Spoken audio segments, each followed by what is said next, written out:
Hurricane Idalia, there's the radar. They're heading to Florida, and there's not a whole lot of time to prepare here. Let's go to Fox Weather's Brandy Campbell, monitoring Idalia as it heads toward Florida, and is with us from Tallahassee this morning. And Brandy, Idalia could make landfall tomorrow, correct? Yeah, that's right, in the early morning hours of Wednesday. So a lot of people are going to be asleep, but hopefully paying attention, especially if they're planning to hunker down.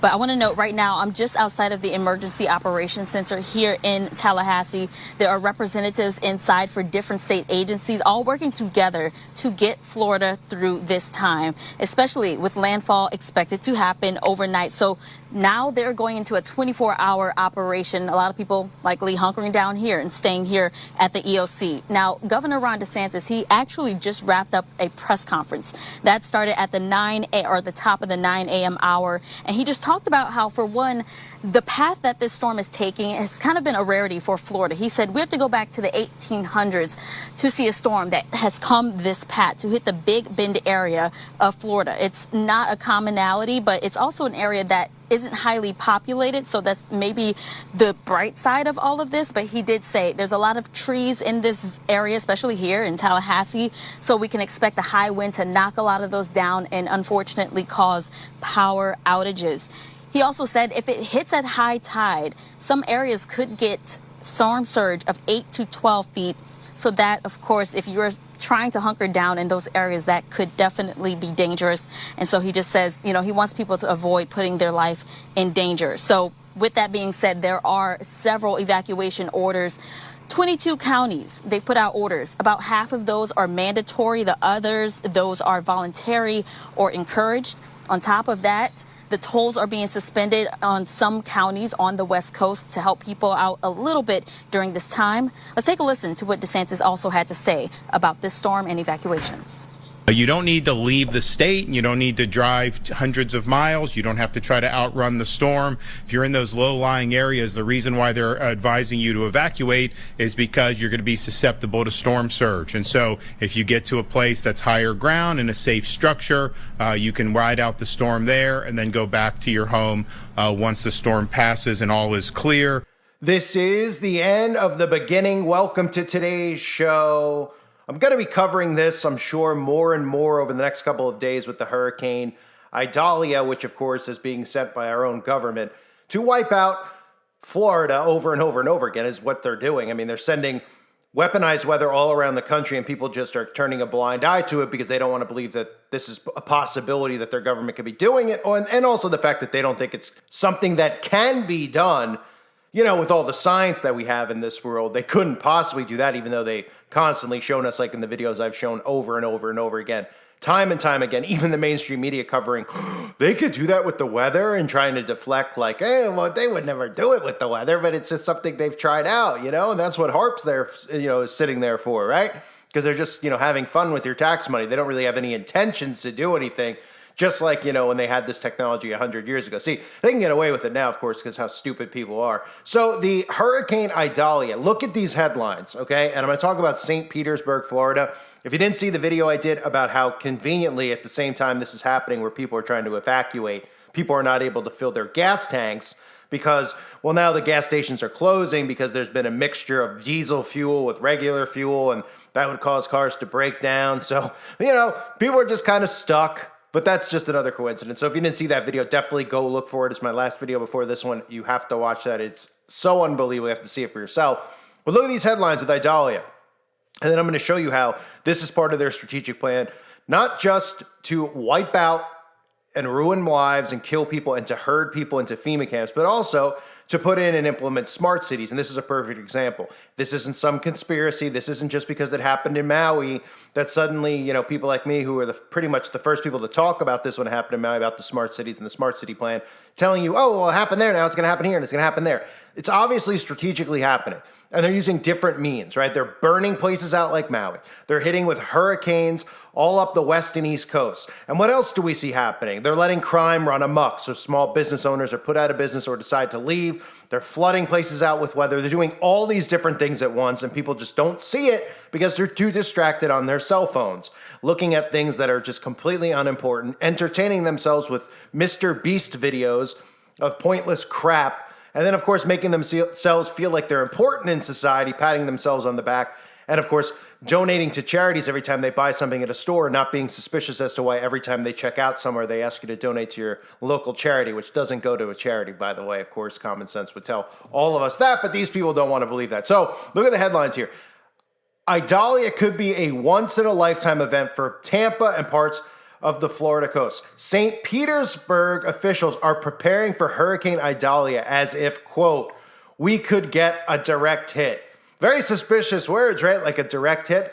You know, don't you usually hear that like with missiles, right? Like Top Gun, when they fire the missile at the target, beep, beep, locked on target, direct hit, right? We hear that direct hit is just a military term when you're striking a missile. So it's kind of funny that they're like, it's a direct hit. That would mean that you're like being targeted, right? You know, you would just say, oh, we're going to get crushed. We might get hit by Idalia, but you don't usually hear people say a direct hit, because again, that would be like hitting the target. And that's exactly what I believe that this is with Idalia. So they're calling it a once in a lifetime event. And then St. Petersburg is being highlighted here as a direct target. And what's very interesting about St. Petersburg is the fact that St. Petersburg has been chosen to bring in what is called Spectrum and start creating a smart city. Now, I'm going to show you some clips here. And you're going to see common themes with the smart city, including the fact that a few months ago, St. Petersburg approved zoning changes on about 3,000 properties in St. Petersburg, kind of like we heard in Maui with the zoning situation. And what happens when they do these zoning situations? The people refuse to participate and go along with it. They actually protest it. So people, of course, naturally have no interest in what they're trying to do here. They're opposed to it. So when you're opposed to it, well, guess what? We'll just wipe you out with the weather. And of course, as you'll hear in this video here, you'll hear from this company Spectrum talking about smart cities and the implementation of smart cities and how they have some of these pieces in place already. But don't be deceived by some of the pieces in place, meaning 5G towers and smart, having smart, meters as far as, toll meters to park your car and things like that. It's about everything being connected, including almost like an Amazon Go store. If you're not familiar, I'll show you a clip at the end. But, being able to go into a store, pick something up and walk out without paying, without swiping, under full surveillance. There's cameras everywhere, logging and monitoring every single action being taken. And of course, everything's connected to Wi-Fi, of course, including you. But take a look at this video. Now remember, the video I'm showing you here, and then remember that article I just showed you, St. Petersburg, a direct hit. Well, is this a coincidence with St. Petersburg? The question is, how much is it going to cost? St. Petersburg is the newest city to be chosen to be transformed into a smart city. It's a push to change the way that neighbors in the area live, work, and play. Under a 3-year grant, Spectrum will provide wired and wireless network services focused on the St. Pete Innovation District. Local leaders want to use these new resources to create advanced applications and services that address local needs, including infrastructure, workforce development, public safety, education, and community health. As pilot projects occur, we will gain insight about what works for our community. Then we can expand those programs throughout the region and share with other cities. We have the Smart Streetlight Project, which will be equipped with sensors, and then an online marine science education program where we're going to be having researchers in the field and out on research vessels connected to kids and our Boys and Girls Clubs here in the community. St. Petersburg joins 26 other cities in the program, which was launched by US Ignite. That nonprofit is working to speed up the smart city movement. My name is Patty Zullo. I'm Senior Director of Smart City Solutions for Spectrum Enterprise. Hi, I'm Martin Tadlock. I am the Chancellor here at the University of South Florida St. Petersburg campus. So I'm Allison Barlow, the Executive Director of the St. Petersburg Innovation District. Today was a Smart City Showcase. So it was an opportunity for us to show off the projects we've been doing for the last 3 years. And it's really exciting to be able to mention a couple of things to you about our partnership with Smart City here in the middle of the Innovation District of St. Petersburg. And it was the first time we've been able to do this in a hands-on format because of COVID.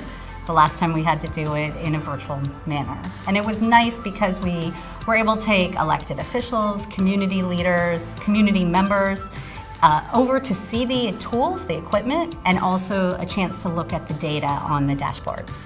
So, smart cities are different in every single city you talk to. There really is no boilerplate on what makes a smart city. There are some key elements, though, that every single smart city in the world takes advantage of. The first one is a strong, robust, ubiquitous network. That's really important. The second is to have sensors and devices deployed throughout the city. And the third is to have a very sophisticated data platform to be able to collect all of that data, be able to analyze it, leverage it, and most importantly, visualize it to be able to use in the city. For example, we have environmental sensors that have been located in this region now as a result of our partnership, and our students are collecting that data in a data analytics course, and they're analyzing that data. So we're really excited about this partnership and where it's providing opportunities for our students to go. So one of the things that Smart Cities truly brings to a city is the art of the possible conversations. So here in St. Pete, for instance, what we're doing is we've deployed smart lighting throughout the city, where we're collecting data and we're deploying environmental sensors and allowing the city to see in different areas of the city what kind of data they're collecting and how to use that data. The second deployment that we have is a smart intersection, and that smart intersection is looking on how people are using the intersection, how cars and bikes and pedestrians are using the intersection, and all of that data is being collected and driven back to the city to help them with their planning of better streets. So they're flat out telling you that they want St. Petersburg to become a smart city. And again, I've talked about Florida being a honeypot. People have been commenting, they're very upset about that. I've been talking about it for years, so I understand new people, they don't want to hear that. They're immediately upset. They're like, no, I'm not in a honeypot. Well, nobody wants to be in a honeypot, but you're noticing the ramp up of weather. I even had somebody yesterday tell me that the water is warmer in Florida, so that's why all this is happening. The water's usually warm in Florida, so I'm sorry if it's 5 degrees warmer, it's not a big deal. Like I said yesterday, if you could put an egg in the ocean and make a hard-boiled egg out of it, then I'm convinced that the seas are warming. But let's not get ridiculous that because the water's a little bit warmer that you're getting drilled with hurricane after hurricane after hurricane, all of which are being called direct hits, of course, conveniently, right? And the zoning issue, right? Same theme in Maui, right? Maui has these meetings about how they want to implement smart cities in Hawaii, and they're the greenest place that there is, right? Oh, what a coincidence. And then they have the event coming up about AI governance in September. Artificial intelligence governance. Who's talking about artificial intelligence governance?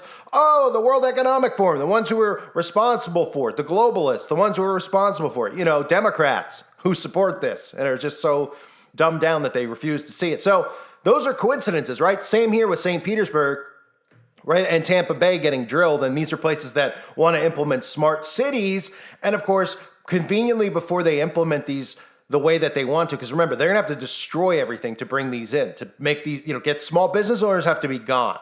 Okay, small business owners are going to be wiped out. Anybody who stands in a smart city that might portray themselves as a small business owner, I guarantee you will be owned by these big corporations, and they'll just try to make it look like the little man.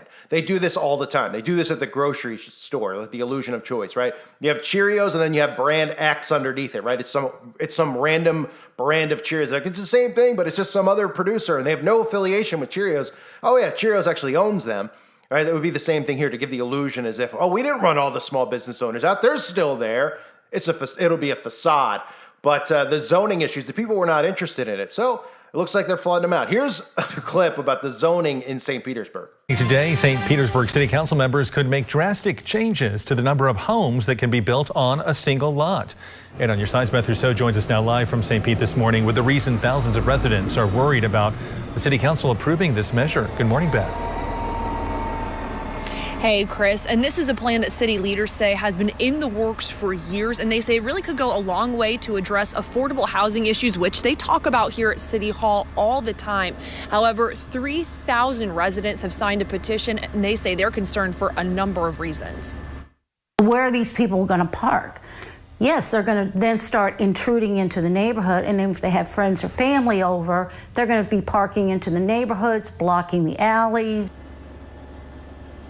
The plan City Council is considering allows up to 4 residential units to be built on a single family lot, and this is within 175 feet of the center line of major streets like 15th and 22nd Avenue South. Occupants would then access their parking through alleys behind those homes. City leaders tell us that the price per square foot would be much more affordable than those detached single family homes that we typically see in those neighborhoods. What's key to this is that we have design standards so that the scale, the height of these buildings is consistent with single-family homes.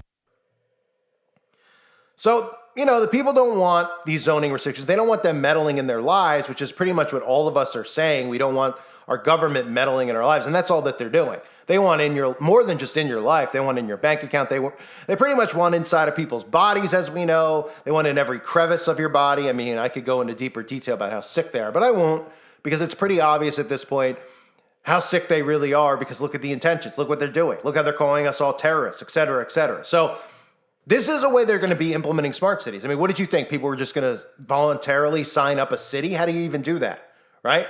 So even if the governor or the mayor, let's just use New York as an example, Mayor Adams in New York, who's playing his role perfectly. Let's just say that he was like, we're going to make New York a smart city. People would be like, okay, what does that mean? You're going to put in some, street lights with cameras and other stuff. And like, yeah, well, the whole city has to be a smart city. Everything has to be connected through Wi-Fi. Everything has to have artificial intelligence governance behind it. So what does that mean? Well, that means you would think that, well, we're going to do this, but wait a minute, but this guy owns this building. And that guy owns that building. And that guy owns that store. And they don't want to be a part of that. And you're elected as a mayor to represent them. So you don't have say in how they run their business. You don't have say in that. You can't go inside of there and tell them they have to do this or that and they have to get rid of cash and go pay, cashless in their store. They can't do that. So how do they get rid of them? Well, you tell me. What do you think? Mayor Adams is going to send the military to a regular store and shoot the guy that runs the store, tell the guy to get out, take his bags, pack them up like the mob and run them out? And you don't think the people would unite and rise up against it despite being Democrat or Republican? They would rise together actually on it because they say, well, that's messed up. That's not fair. That's not right. So what do they do instead? Well, they use things like this. They'll just wipe you out, right? They'll come in and say, we're going to do zoning stuff. They see that nobody wants to be a part of it. And obviously then they could just do things like this. They'll just wipe out towns with weather. They'll just wipe towns out by letting the criminals run amok, right? Letting people commit crimes on purpose. You ever seen a time period where the news is covering crimes at all these stores and it's no big deal? They're like, 30 people just robbed Nordstrom's in a flash riot or flash robbery. I mean, this insane stuff that they coin with these terms to make it normal, that we're supposed to see that and be like, yeah, that's normal. A flash robbery, a flash mob robbery. Like, huh? Oh, yeah, well, it's a normal thing. No big deal. Oh, yeah, that's not coordinated at all by the government, by the way. This isn't a black ops operation or Antifa or any of these CIA operations. Of course they are. Right? So we're supposed to see those things and not be like, well, why aren't the police arresting them? They're just making it normal, like just be expecting it in your own town and not these people not to be arrested and not be held accountable for. That's all done by design, right? So the destruction of these cities to bring in these controlled smart cities, which are under artificial intelligence surveillance and governance. This is all part of the plan from the World Economic Forum. People should be able to connect the dots. We've all been screaming about these people since before the planned outbreak that occurred. And for those of you who have been around for long enough, even though I'm a new YouTuber, I'm sure you heard a channel that sounded similar to mine. Even in 2016, I was talking about how they were going to do everything they can to get a certain something in your body. And all that stuff happened. That's one of the reasons that channel got wiped off, is because there was all evidence of videos from 2016, 17, 18. People were finding it and they're like, how did this guy know? Right? How did all these people know that this was going to happen? Well, because it's pretty obvious. Now wake up, snap out of it, and let's do something about it. So they didn't want that out there. So it's the same thing here that they're doing with it. This stuff's all by design, and if people realize who was behind it, something could be done. I mean, why, if people out there who are MAGA, then why was Trump at the World Economic Forum? Why are these Republicans a part of it? Why is the Texas governor a part of the World Economic Forum? If you Google these people and you find their bios on their webpage, because they're working hand in hand, because they have to do this by destroying it from within. So the Republicans play their role, the Democrats play theirs. Otherwise, our government would be talking about these groups who are not elected, who are having governance over our countries, and they would stop it. But they don't, because they want it to happen. It's by design. And that's why if the people could separate from the left and right, this could be stopped. But unfortunately, they won't. And that's why they do things like they're doing with Trump, because it makes people more angry. And it makes people support Trump more. And they know that. That's why they're doing it. Otherwise, they'd be like, no, don't arrest him. That'll make people support him more. You know, he's showing that he's a rebel and he's against us and all this stuff. And we're obviously corrupt and rules for thee, not for me. So we wouldn't do that. They're doing it by design so that he gets more support, so that people stay stuck in the left and right. That's the whole point of this. So anyway, St. Petersburg now is looks like they're getting a direct hit, wink, wink. I wonder who called in that article to CNN. Looks like you're getting a direct hit. I mean, have you ever heard that before? They always show us the projection of these hurricanes, right? Beforehand. How convenient, right? Because I wonder who's creating the pattern of the weather. Oh, they are. So then they show you where it's going because they're the ones creating it. I love how all the time they show us like, oh, it's going to hit landfall in Florida. Has anyone heard direct hit? So they're pretty much telling us that St. Petersburg is going to be under heavy attack. Now, it doesn't mean that their plans can't foil. Of course, God's in control. And again, sometimes with a lot of these hurricanes, they do fizzle out. They don't exactly go as they hope, which is why they just keep doing it over and over and over and over again. Otherwise, they would just do one big hurricane and whip the whole state out. So they got to just keep doing it. They can only do it to a maximum capacity, which is what they try to do. And sometimes it doesn't do the maximum results that they want. Unless, of course, it's Maui. In that case, when they use a direct energy weapon, they could just automatically just fry these places out, which we're seeing in Louisiana now. We've been seeing in Canada. We're seeing around the world. So St. Petersburg. Well, remember too, before I finish up here, remember a few days ago, they were just like, oh, a tropical storm. Now they're saying it's a once-in-a-lifetime event. Once in a lifetime. So they're obviously prepping people for some severe damage to be done here. On top of the fact that there's no gas conveniently for people to evacuate. I mean, it's absolutely sick what they're doing, but they know they can get away with it. That's why they're doing it. It's not a question of how sick they are. We know how sick they are. We know how sick Gates and all these absolute Satanists are. But it's a question of when were they able to do this stuff and get away with it in the open? And now is the time. Look how stupid Democrats are. Look how stupid Gen Z is. They're clueless, beyond words clueless. I've seen 1-year-olds, 18-month-olds who can't even use a toilet yet, who aren't potty trained, who are smarter than these people. And the scary part is not only are there 18-month-old children that are smarter than these people who are dumber than 18-month-olds are so prideful and narcissistic, they literally believe everything they hear and regurgitate it and think they have all the answers and know all, when in reality, they know nothing. And when they die, obviously, I mean, most of these people we know are going to hell because most of these people who think like this are not Christians. They are not saved through Jesus Christ, and that's the only way to salvation, despite these people who are atheists, which drive me nuts, constantly talking about heaven and hell, but then don't believe in the Bible. So go figure. That just shows their stupidity, right? And thinking that everybody who dies goes to heaven. I discovered the wrestler who died. All the wrestlers are like, oh, I'll see you in heaven soon. Well, did he believe in Jesus? No, he didn't. Oh, so he's going to heaven. Why? Oh, well, because, I don't believe in that, but I believe people go to heaven. Well, why do you believe in the concept of heaven if you don't believe in God and Jesus Christ? Think about it. They don't think. So, they don't have to answer that question, do they? But, so what I was going to say is when they die, right, and God reveals everything to them, are these people going to just be like, are they going to turn like dead pale, beet red, I don't know, whatever. How are they going to feel when they realize not only were they stupid, but that every single thing that they believed and they pushed and they regurgitated was all a lie? Whether it's landing on the moon and stuff like that, that's really not that important at this point, or any of the other stuff like the potion. I mean, we can look at everything. All these events the government creates that they all call us crazy for calling people actors that are involved in it, that are agents, intel agents. I mean, these people are just going to combust on the spot. I mean, how embarrassing when you literally every single thing you believe is a lie. And again, Satan is the father of lies, and so are his minions who are pushing this on the people. So prayers for people in Florida. Obviously, anybody who's affected by weaponized weather, prayers for those people out there. Hopefully their homes stay safe. And I know people are like, who cares about their homes staying safe? Yeah. I mean, because once these people lose their homes, then they're pulled into these FEMA camps. Then they have control over them, especially, when an outbreak is right around the corner. What do you think is going to happen to those people who lose their homes, who didn't want to take a certain something? Then they're in FEMA camps and they say, oh, well, to stay here, you have to take this. And they're going to go, oh, wait a minute, what? And they're going to go, well, if they throw me out, where am I going to go? I'm going to have no food, no water. Where am I going to go? I'm going to die on the streets. So then they end up taking it. You see how this works? And again, that's stuff I cover over on the website, uprisingrevival.com.